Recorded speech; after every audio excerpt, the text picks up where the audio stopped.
السادة المسافرين عبر الخطوط الملكية، نود علامكم بأننا الآن نحلق فوق الأراضي الفلسطينية. لكل مشتاق لمدينة القدس عاصمة فلسطين الأبدية، تستطيعون الآن رؤيتها من يسار النافذة.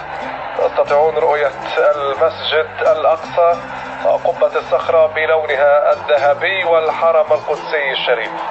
مسار الطائرة ستمر فوق مدينة بيت لحم، مهد المسيح إلى رام الله، وصولا إلى أقصى الشمال من مدينة طول كارم والجنين حتى حيفا وعكا، وصولا إلى شواطئ وسواحل البحر الأبيض المتوسط. مدة الرحلة ساعتين، وصولا إلى الوجهة النهائية إلى مطار فرانكفورت الدولي.